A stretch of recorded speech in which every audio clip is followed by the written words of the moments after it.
Please stand for the pledge of allegiance. I pledge allegiance to the flag of the United States of America and to the republic for which it stands, one nation, under God, indivisible, with liberty and justice for all.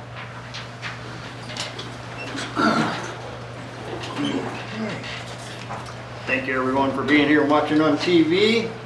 Mayor's report, part of it got canceled, so we're just gonna move right on into city administrator. Okay. That was quick, I'm done. The 22-23 budget amendments are on the agenda tonight, and those are our annual mid-year adjustments when we look at the budget and adjust a few things here. But simultaneously, we are also working on the 23-24 budget. So just today, all the department heads received their budget reports and their worksheets, and they'll be returning those to me mid-March. This bill that's going out in February, utility bill that's going out in February due March 15th, will include a $1 increase on the gas meter fee.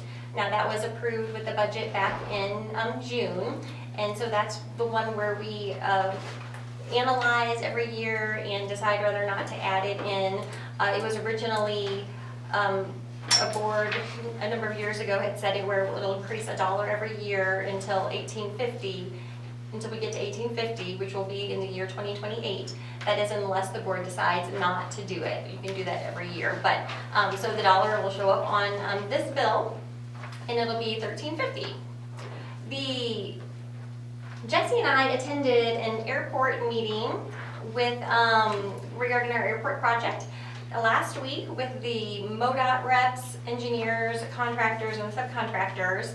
And as you'll recall, we had to do a winter shutdown because of the weather, and the earliest they can begin paving would be March 15th, weather permitting, and they need like 6 full days to get the paving done. So as you would expect, the airport hangar rental people are all anxious for that to get done. So hoping that the rest of that goes really smoothly.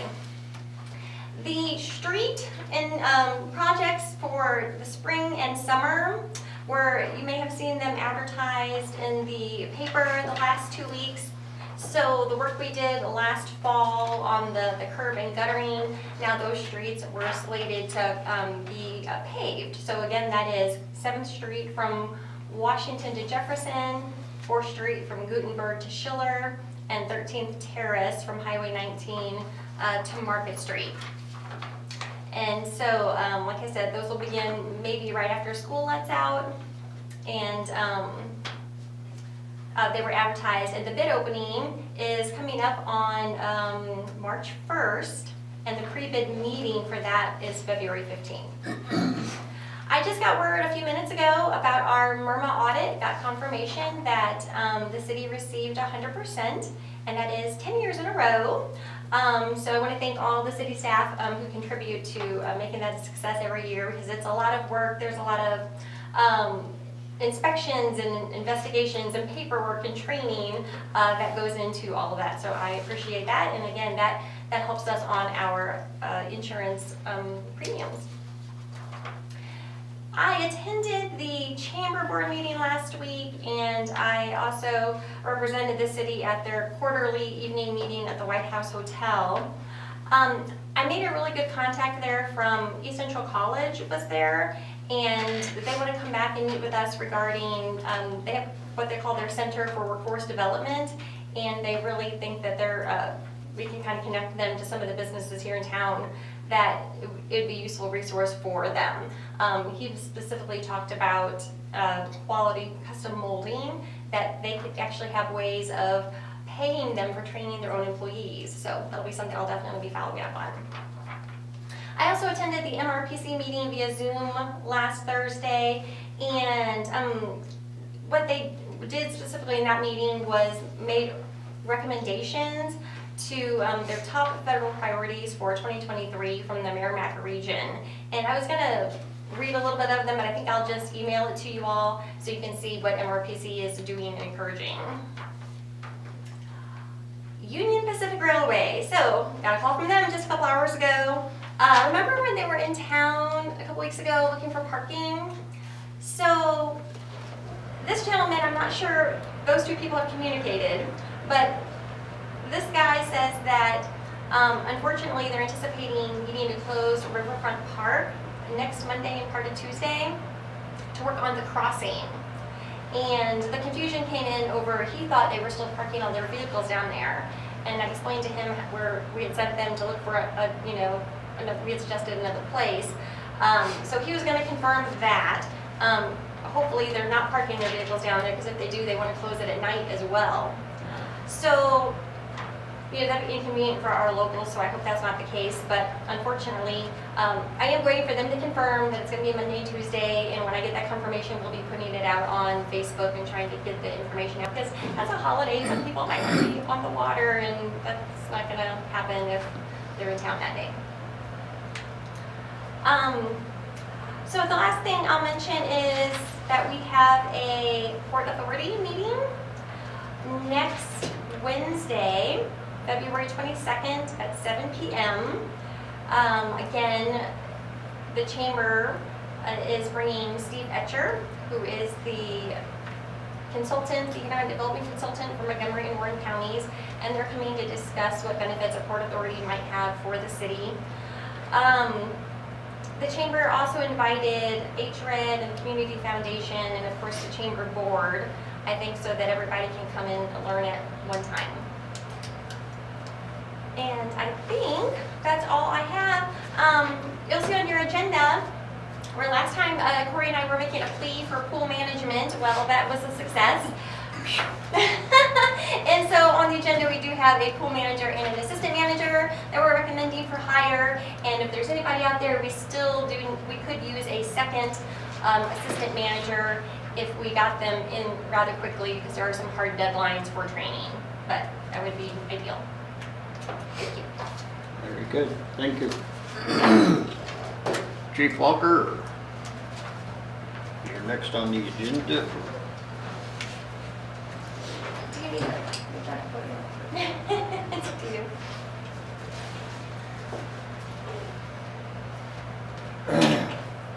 I guess Trish wanted me to speak about the new law that went into effect February 3rd for the recreational marijuana use.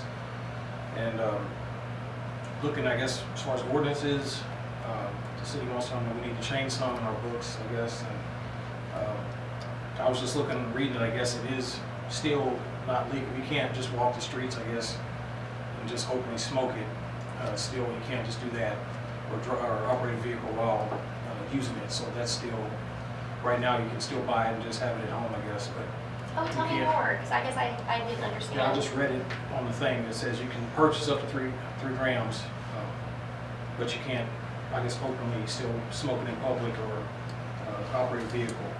So, because if we stop anyone, whatever that's using it, we can still charge. And the prosecutor is kind of still looking at everything, make sure the laws and everything that cover everything. But right now, it looks like you still can't just, you can go buy 3 ounces, but you can't just start walking down the street smoking it freely and anything like that. We can still deal with that. So if you catch them and they're smoking in the street, what charges do they get charged? Like I said, stuff we still got to work out with the prosecutor, how he wants to handle that and make sure we're still good and what the code needs to be changed to or whatever. But Okay, well, I guess that was part of my confusion then. yeah, I was because that looking at amendment- that too, and I looked up further, and I think right now you still can't just freely just walk around smoking.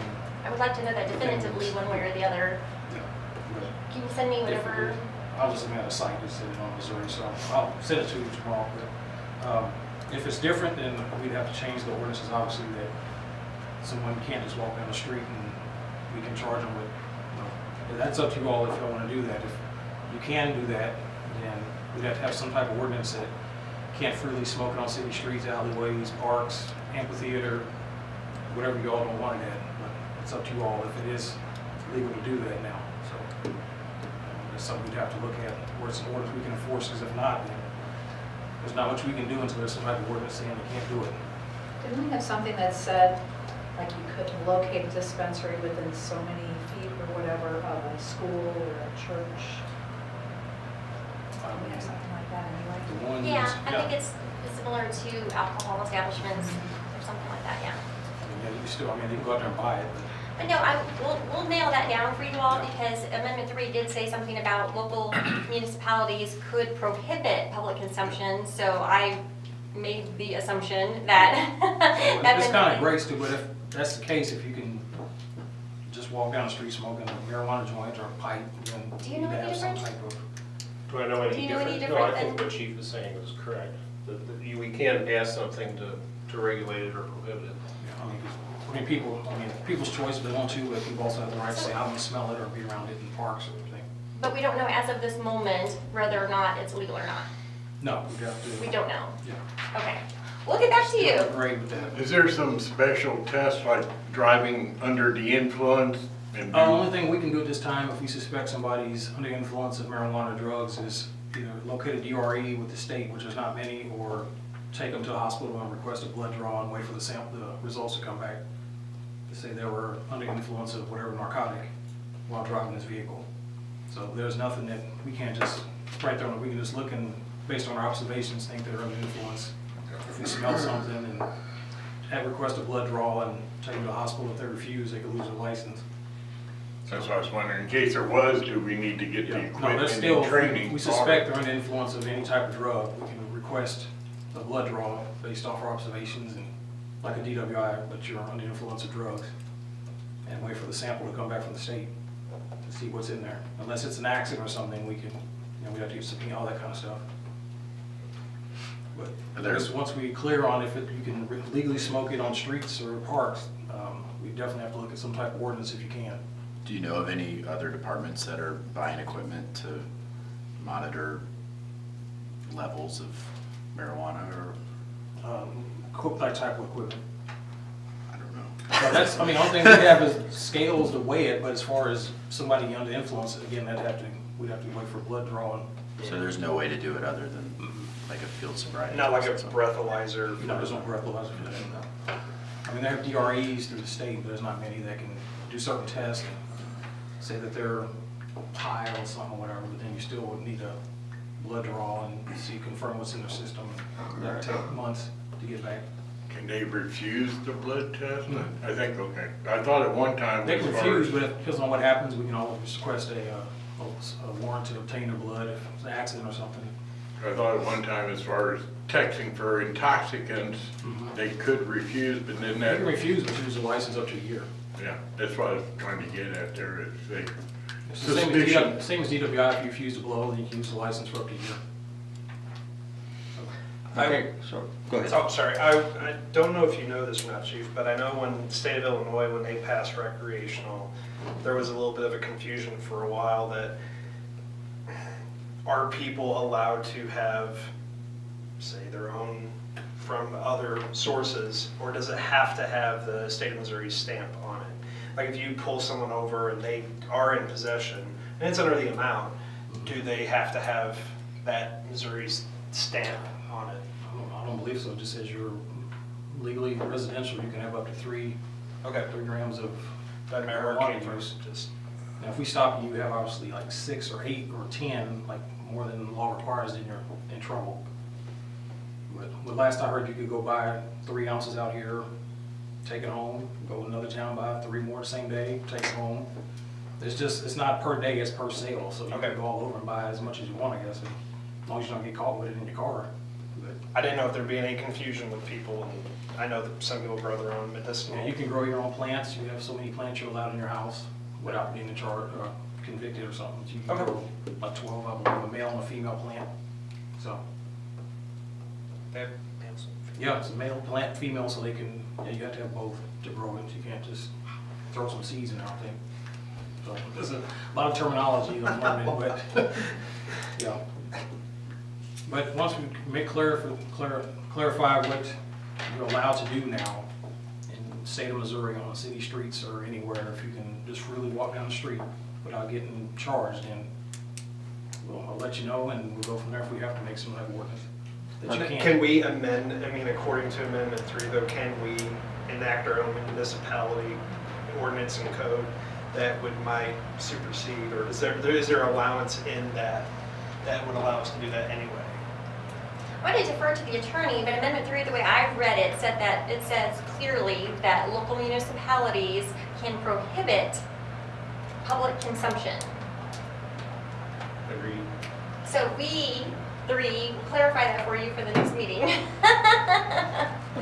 if that's something we need to do, and that helps us, we have to enforce it. We have some type of ordinance. Okay. Very good, thank you for your time. Anybody else have any questions for him? Thank you, Chief. Okay. Haley. You need a table moved out? Yeah, if you want.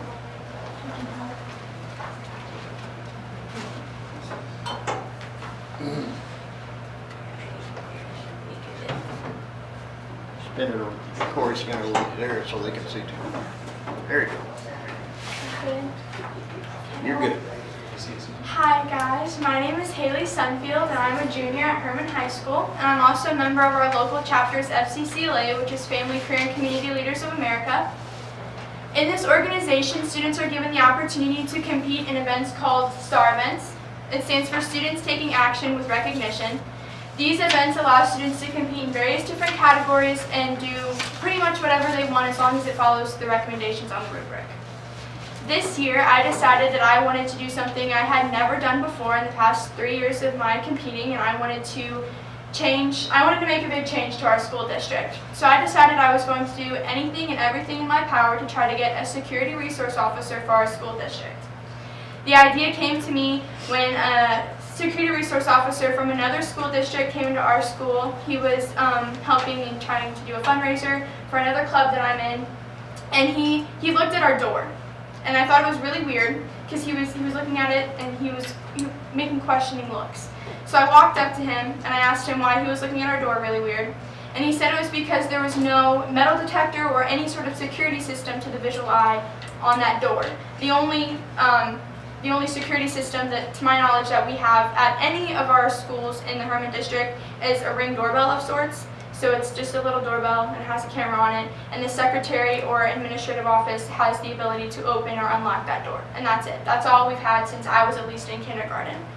And it sparked my curiosity and I wanted to know more about it. So I sat down and I did the research about school resource officers, and I decided that it's something that I wanted to try to make possible for our school district.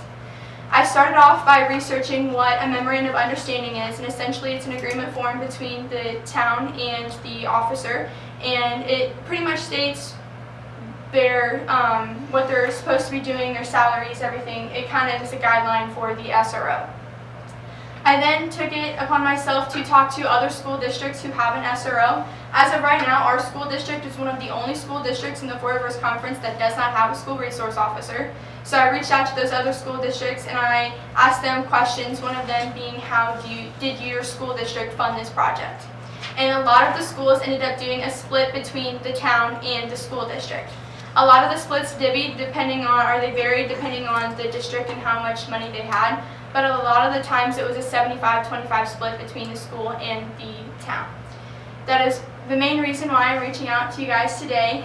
Is I've talked to the school district and they like the idea, but funding is a very, very big issue. Obviously, we're not the biggest school district, so we don't have a lot of the funds, but it's something that I think that should take interest because our school unfortunately has bullying and drug and alcohol use and a lot of truancy issues, not just in the high school, but in the middle school and elementary school as well. Students in the elementary school aren't getting to school on time because they missed the bus and their parents can't take them, or they just choose not to take their kids to school. And at the middle school, bullying is becoming more and more prevalent. A lot of students are having mental health issues because of the amount of bullying that's going on. And I know firsthand from being at the high school the amount of drug and alcohol use that goes on in the bathrooms without teachers seeing it. And it's unfortunate, but there's a lack of staffing at our school districts, and there's only so much that can go unhandled before it becomes a real problem. And having a school resource officer at our school district would help lower that and have more cases that are being handled, because there's only so much that our administrators can do. Mr. Stutzman and Mr. Anderson can only do so much, Mr. Mueller can only do so much, and Ms. Bruni can only handle so much. Running an elementary school and a middle school and a high school, there's only so many hands that can fix a problem, and having this security resource officer would help just kind of take more tasks off their hands. It would also allow students who come from different backgrounds, it would allow them to have a trusted adult that they can go to. A lot of the times teachers can only listen to so much and they can only take so much in, and having a school resource officer would allow students to have somebody that they can depend on and that they can put their trust into, even if they don't agree with 100% of the decisions that that school resource officer is making. They know that they're going to have that person to trust. So the main reason why I'm here today is to ask if there's any direction you can point me into to try to make this more of a reality for our school district, or if there's any way that this could be possible for the city to fund, because I believe that it's a good thing to have for a school district, and it's almost it's unseen that schools don't have a school resource officer today. With the way our future is headed and the news that you see, it's crazy. And I think that having a school resource officer would be one of the best decisions for our school district. Very, very, very well said. I think the city of Hermann has the same challenges that the school district, and basically that's funding. We just finally got the full staff on the police force. It took a long time to do that. So that would be probably our biggest issue, but I can see the need. Anybody else have any comments or questions? In your research, you don't necessarily have to say it right now, but your research, did you go well into the pay range for an SOR and qualifications for an SRO? Yeah, so I researched an average salary is about $65,000 a year, and that's including benefits. And they have to go through training. Obviously, they have to have graduated from the police academy, but they have to go through specific training for that program, and that's offered in a lot of different places. Generally, though, in the MOU, or the Memorandum of Understanding, in that statement, it states the trainings that the city would require or the school district would require, and that is generally also paid by whoever is funding that salary. And you said it was a 75-25 split? Usually, yes. Sometimes they do a 50-50. It kind of just depends on where and how much the city or the school district would be able to pay. And generally, the town would just build a school and then they'd pay it at the end of the year. So these school districts that have SROs already, are there schools, are all the buildings like on the central campus? Because like here we have 2 schools here and we have a school over there. Not really. I haven't been to a lot of the school districts out there, but I know Sullivan, I think they have their schools pretty spread apart, and like Pacific, or their schools are kind of spread apart. Owensville is really lucky because they're all in that one little section, but generally some of them will have to travel a little bit just because a lot of schools don't have their elementary right there and they're more spread out. But that is something that would be a consideration, and I've kind of made a mock schedule for what they would do. So the SRO would be at the elementary school in the morning to help with the truancy so kids can get to school on time. And they would go to the middle school, make sure everybody gets to their classes on time, but they'd have their office and spend most of their time at the high school. And they would always be on call for the police department, so they'd have to leave at any time if there was a major emergency in town. So they'd be dedicated to the school every day? Yeah. And since the school doesn't go year-round, obviously, technically it's considered a part-time job to be an SRO. So they would be on call at the police department all the time. So if they were at the school and they got a call and there was a wreck and they need extra hands, they'd leave the school and go to that accident. Chief, do you have any comments? I've been here 20 years. I think it's a great idea. Appreciate her coming and taking the time for it. Again, comes down to funding, and like I said, we've been short for almost a year. And I spoke to Dr. Neal, and he mentioned possibly, half, if the city could cover the other half. An officer during the summer months could be utilized in our department for extra help or shifts and things like that. They have to obviously come from the police academy, go through an SRO school, advanced SRO training, have all that background before they would be, designated to be in the schools, and then their time through each school in Hermann school districts. I think it's a great idea. I'd love to have one, just we could fund it, and then I'd have to hire another officer in Hermann to take that officer's spot. We just got filled, so we'd be short one guy. If I sent one to be an SRO, we'd have to hire another officer to Right. take his spot, his or her spot for the year. So that comes down to funding pretty much. And at this time, what we do, I have the officers and myself just go to the schools and check the schools every day, walk through, patrol the parking lots, go to the games, lunches, whatever we have to do to be present, and they know where we're at, or if you contact us, we can get to the schools pretty fast, so. That's what we've been doing, is just making sure we're present and seen, and kids need to talk to us, they can, or the counselors, or whoever they can reach out to us. Pretty much comes down to funding and trying to figure out how to pay for one, and replacing that officer to fill a spot here we just filled. Okay, anybody else have any questions? Haley, Yeah, you did That's- really good. I'm very impressed. This SRO officer, in your opinion, what is their primary role at the school? Is it to be, like a kind of like a counseling person? Is it to be an enforcement person? Is it really just to be a deterrent? What's kind of your idea? You've done the research on this. What do you see?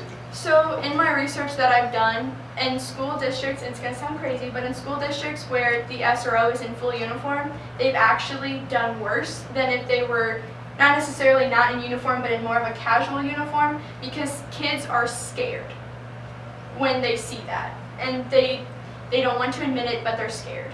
And I know as a student, when I see that happen, my mind goes to the worst, because it's just the world we live in. So generally in my research and what I've seen, when they're there to be a disciplinary and a counselor and just there for the kids' safety, but to be there for the kids, that's where I think it would be best. And in the school district that we go to, I think that would be best, just because kids see that and they either think they're in trouble or something really bad just happened. And I think that in our case that would be the best, and in other cases that I've researched, it just does better. So they would wear a couple different hats. Yeah, yeah. And when they're in full uniform, like I said, with the research that I did, it just wasn't as effective. In other words, the kids get in a defensive mode. Yes, they do. I just said, yeah. Okay, well, again, thank you for your presentation, it was very good. I guess all I can say is we'll take it under advisement, and maybe down the road we might be able to do something, but Absolutely. you will probably be graduated already. And That's so- fine with me, as long as I just wanted to make this, I know the school board has looked into it, and they just don't have the time to really research it, and I took it upon myself, and the goal was for this to be a next year thing, but if I can just make a little leeway and have it be a setup for somebody else to take on in the future, then I'm more than happy with the progress that I've made. Awareness is where you start, so that's great. Yeah. Very good. Thank you for your guys. time. Thank you for your time. Thank you, Haley. Thank you. Good job. Thank you. Okay, we will move on to ordinances, I presume. Okay. For tonight, we have bill number 2023-03, an ordinance authorizing and directing the execution of a municipal services contract by and between the city of Hermann, Missouri and Michael Fleege, Yes, so. building inspector. So Has this everyone had an is opportunity to look? Understand what we're doing? I would add that the only change to the contract is that he's requesting a 5% increase, which I thought is reasonable considering gas prices and insurance coverage going up. So, yeah, Michael's been here obviously a year now and doing really well, and really pleased with how he's fit in and just taking up the slack. So, yes, I would recommend the approval. We're keeping them pretty busy with all the different projects around town too. Yes, we are. Do I have a motion to approve? I move to approve Bill 2023-03. Motion made, do I have a second? Second. All in favor, aye? Aye. Any opposed? Does that need to be done the second time? I thought so. Okay, bill number 2023-03 for second reading. An ordinance authorizing and directing the execution of a municipal services contract by and between the city of Hermann, Missouri and Michael Fleege. I have a motion for second read. I move to approve Bill 2023-03, second read. Motion made, do I have a second? I'll second. Motion made, second, all in favor, aye? Aye. Any opposed? So carried. Next is bill number 2023-04 for first reading. An ordinance to amend ordinance number 2297 regarding the budget for fiscal year 2022-2023. So again, these are just some little mid-year budget cleanups or things that were unexpected or things that Carrie didn't get done before June 30th of last year. We normally have a lengthier list at the very end of the year. But yes, it is, Dave normally explains, we have the corresponding resolution with the same amendments on it as well. Okay, do I have a motion to approve? I noticed there seems to be some very healthy ones in there, and in the, going on close to 4 years, I don't remember having to increase the budget that much, again, another $1 million. So if you'll see how most of these, all these big projects, these street projects, they were supposed to be done by June 30th, like under the 78 cent sales tax. You know, there's 517 right there. It didn't get done in time, so then we had to, and we didn't know that, you know, at the end of the year that it was going to carry over. So it had to be added into this budget. And there's several of those projects. When they mentioned reimbursement, what is reimbursement? To me, it's paying somebody back for an expense that the city should cover. So the reimbursement here, so that's Gosen paying for his utilities. And TNKR, that's Trig Render reimbursing the city for his utilities. Those are things that weren't budgeted at the beginning of the year. Those were projects we didn't know were necessarily going to pop up then when we did the original budget. So yeah, that's money coming in to reimburse the expense. And we have the money to increase it that much? So that's the revenue coming in. So we spent it, we did the project for them, and then they reimbursed us in the revenue. Okay. Anybody else have any questions? If not, do I have a motion to approve? Move to approve 2023-04. Motion's made, do I have a second? I'll second. Motion's made and second, all in favor, aye? Aye. Any opposed? So carried, you need that twice also. If you guys are comfortable doing that tonight, that'd be great. If not, if we can put it off till next time. That'd be good time. Yeah, no, I mean, it's fine with me. Okay, we'll do that second time also, sir. Bill number 2023-04 for second reading. An ordinance to amend ordinance number 2297 regarding the budget for fiscal year 2022-2023. Do I have a motion to approve second reading? I will move to approve bill number 2023-04, second read. Motion's made, do I have a second? I'll second. Motion made and second, all in favor, aye? Aye. Any opposed? So carried. Next, for first reading, bill number 2023-05, an ordinance to approve a contract by and between the city of Hermann, Missouri and Jeff Ellis and Associates, Inc. for pool management services. Any questions on this? This is something we do yearly, correct? Yes. Well, same company that we've used. Yeah, it's the same company we've used for years, and it's aquatic safety and risk management services that they provide. They come and they do surprise inspections and audits at the pool and the lifeguards. And what is the cost on that? I couldn't find no dollar signs in there. Isn't it?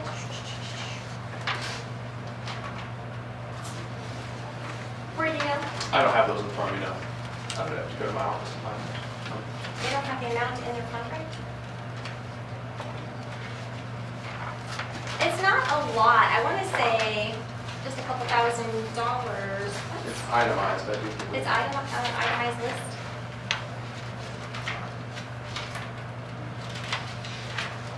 I'm assuming the park department, the park board approved it, correct? This is honestly, this is like an automatic thing that happens every year. And for the first time in a long time, I'm like, I think we should probably run that through the board. I think his predecessors were just approving it automatically. I don't know. I don't remember when I was on park board that we approved this. It was one of those things that was approved initially. You choose a company. You choose Jeff Ellis or you choose Star and Associates. Yes. And we've always gone with Jeff Ellis. I think it. Yeah. So yes. The prices it's an or itemized fees list. set Yeah. forth in the attached client status notification. So we just don't have the attached thing, but you're right, it's not a flat fee, it's like the itemized list of how many times they come for like every audit. It's like $800 per audit is what it is every year. I think it's $850 for each audit. They do 3 of them a year, and then our insurance, if the audits are good, reimburses for that. So I apologize, Normal that reimburses us attachment, for that. that attachment should be on here. I apologize for that, but yeah, it's $850 now per audit. I believe so. I don't have that in front of me, but I believe that's what it was last year. Any other questions? May I have a motion to approve? I will approve it because I believe that Jeff Ellis does a really good job from all the years I was on park board. But I will approve bill number 2023-05 second read. Motion's been made, do I have a second? Second. Motion made and second, all in favor, aye. Aye. Any opposed? So carried. We don't need to do that one second. Do you need this approved right now? Okay. In that case, we will move on to resolution. Resolution number 1329, a resolution to describe facts and reasons for a necessary amendment to the city's budget for fiscal year 2022-2023. This is the resolution just to cover what we talked about on the budget. I have a motion to approve the resolution. I'll move to approve resolution number 1329. Motion's been made, do I have a second? Second. Motion made and second, all in favor, aye. Aye. Any opposed? So carried. Okay, any old business? Where are we on the is it KV 69 lines? We are still at the easement acquiring stage, with most of the property owners having pledged to cooperate and provide the easements necessary. We have one or two that have not, and we'll likely discuss that more at close. Any other old business? Any new business? I have something. Hermann Area District Hospital's Red Heart Walk that was scheduled for tomorrow has been rescheduled to Wednesday due to tomorrow's forecasted rain. And people are welcome to come anytime between 11:30 and 12:30 and learn about heart health and get healthy. Come where? To Hermann Winery. It starts and ends there, and it's about a half a mile walk. Okay. All righty, very good. And I guess we will move on to motions, unless someone else has new business. Do we have a motion to approve the minutes from the last meeting? I move to approve January 23rd's minutes. Motion made, do I have a second? Second. Motion made, second, all in favor, aye? Aye. Any opposed? So carried. We need to pay some bills. I will move that we pay those bills. We have a motion to pay the bills, do I have a second? Second. Motion made and second, all in favor, aye? Aye. Any opposed? So carried. Need to approve the, oh boy. Sorry, new eyes ain't working on it. Approved electric utility easement deed for Printium Packaging LLC. This has to do with an easement for the building up behind us here. So this came up during the closing, that when we had transferred some electrical equipment to Pretium, we wanted them to take over the liability of it a few years ago, that there needed to be a corresponding easement for the property on which the equipment is sitting. And so this just came up in the closing process, that we needed that easement so that they could close. So the transfer of the electric equipment moved to the new company? Correct. So they actually owned, by ordinance, they owned all the equipment for years. It was on our inventory. So we were paying insurance on it, all these things. So when we made that transfer, I think it was like 2017 or 18, something like that. We transferred all the poles, conductor, transformers, all of that. What we didn't do was create an easement for them to legally be able to maintain that infrastructure. So this is just giving them access to the ground to maintain what they need to maintain, or, you know, if there's foliage or something that's on city property where these lines are, they have the right to maintain that foliage just the same as we would. Okay. Any other questions? Have a motion to approve. I move to approve. Motion's made, do I have a second? I'll second. Motion made and second, all in favor, aye? Aye. Any opposed? So carried. Approve AQN customer service plan for IT services. So, yes, AQM has been recommending for a number of years that we actually fill out a formal agreement with them. They've been our IT company that we've used for, I've been here 10 years and they were using them well before that. We have some large projects coming up, and it's behoove of us to sign the agreement because we're going to get a better rate when you are on a contract than we would just paying it by the hour. This also allows them to take away better care of us, especially with all of the cyber issues and things going on. The way it's been in the past is that they'll come to work on a computer and they'll be like, oh, by the way, are you guys updated on such and such? And they're like, oh, no, you're not. Let's do it while we're here.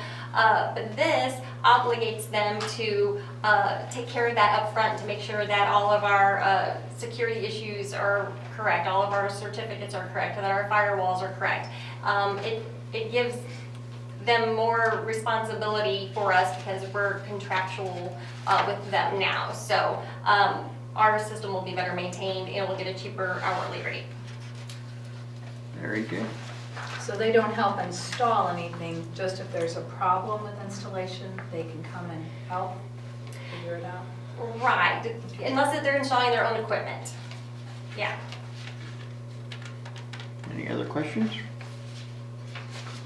If not, do I have a motion to approve the service plan? I will move to approve. Motion's been made, do I have a second? I'll second. Motion made and second, all in favor, aye? Aye. Any opposed? So carried. Hire Catherine Ingeman as pool manager, Carter Levy as assistant manager for the 2023 pool season. Is that a motion to approve the hires? Motion to approve hiring, both? Motion made, do I have a second? I'll second. Motion made and second, all in favor, aye. Aye. Any opposed? So carried. Appoint John Bear to the Tree Commission. I have a motion to approve Mr. Bear. I move to approve, he sounds great. Yeah, he's a nice guy. I have a motion, do I have a second? Second. Motion made and second, all in favor, aye? Aye. Any opposed? So carried. Okay, no reports. Closed session. You want to read it? Yes. Notice is hereby given that subject to a motion duly made and adopted, the Board of Aldermen may hold a closed hearing for the purpose of dealing with matters relating to legal actions, causes of action, litigation, or privileged communications between the city's representatives and its attorneys, section 610.0211, and matters relating to leasing, purchase, or sale of real estate, section 610.0212, revised statutes of Missouri. I reckon we go into closed session. Okay. We have a motion to close session. Do you have a second? Well, we got to do individual. You're right to call for a second and then do the roll call. I'll second. We have a second. Now we have to do individual vote. Aye. Aye. Aye. Aye. We are now in closed session. Thank you everyone for coming and watching on TV.